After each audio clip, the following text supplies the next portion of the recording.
Wow! மாணவர்கள் மேற்படிப்பிற்கு தலா ரூபாய் 10,000 உதவித்தொகை இவர்களுக்கு மட்டும்தான். அதை பற்றி விரிவாக காண்கிறோம். தமிழ்நாடு முதலமைச்சர் மு.க. ஸ்டாலின் அவர்கள் தலைமைச் செயலகத்தில் இந்து சமய அறநிலையத்துறை மூலம் செயல்படுத்தப்படும் ஒரு கால பூசை திட்ட திருக்கோயில்களில் பணிபுரிந்து வரும் அர்ச்சகர்களின் மகன் மற்றும் மகள்களின் மேற்படிப்பிற்காக கல்வி உதவித்தொகையாக 500 மாணவர்களுக்கு மொத்தம் 50 லட்சம் ரூபாய் வழங்கிடும் அடையாளமாக 10 மாணவர்களுக்கு தலா 10,000 ரூபாயான வங்கி வரைவுகளை வழங்கினார். இந்து சமய அறநிலையத்துறை தனது நிர்வாக கட்டுப்பாட்டில் உள்ள திருக்கோயில்களின் திருப்பணிகள் மேற்கொண்டு குடமுழுக்குகள் நடத்துதல், பக்தர்களுக்கு தேவையான அடிப்படை வசதிகளை மேம்படுத்தல், இப்படி பல சீரிய முறைகள் மேற்கொண்டு வருகிறது. தமிழ்நாடு முதலமைச்சர் பார்த்தீங்கன்னா இதுக்காக அவர் பொறுப்பேற்ற பின் ஒரு கால பூசை திட்ட திருக்கோயில்களுக்கு தினசரி பூசைகள் நடத்த வழங்கப்பட்ட வைப்பு நிதி ரூபாய் 1 லட்சத்திற்கும் 2 லட்சத்திற்கும் உயர்த்தப்பட்டு கொடுத்துட்டு வந்துட்டு இருக்காங்க.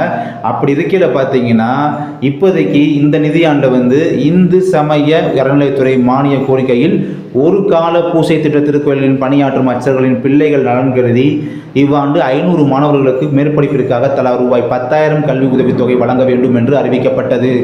இந்த அறிவிப்பினை செயல்படுத்தி விடும் வகையில் ஒரு கால பூசை திட்ட திருக்கோயில்களில் பணிபுரிந்து வரும் அர்ச்சகர்களின் மகன் மற்றும் மகள்களின் மேற்படிப்பிற்காக பள்ளி மற்றும் கல்லூரி கல்வி மேம்பாட்டு மைய நிதி மூலம் கல்வி உதவித்தொகையினை 500 மாணவர்களுக்கு வழங்கிடும் அடையாளமாக 10 மாணவர்களுக்கு ரூபாய் 10,000க்கான வங்கி வரைவுகளை முதலமைச்சர் வழங்கினார். இதன் மூலம் அரசு மற்றும் தனியார் கல்லூரிகளில் கலை மற்றும் அறிவியல், பொறியியல், மருத்துவம், சட்டம் போன்ற உயர்கல்வி பயிலும் அர்ச்சகர்களின் பிள்ளைகள் பயன்பெறுவர். கடந்த ஆண்டு இந்த திட்டத்தின் மூலம் தமிழ்நாடு முதலமைச்சர் அவர்களால் 400 மாணவர்களுக்கு கல்வி உதவித்தொகை வழங்கப்பட்டது என்பது குறிப்பிடத்தக்கது.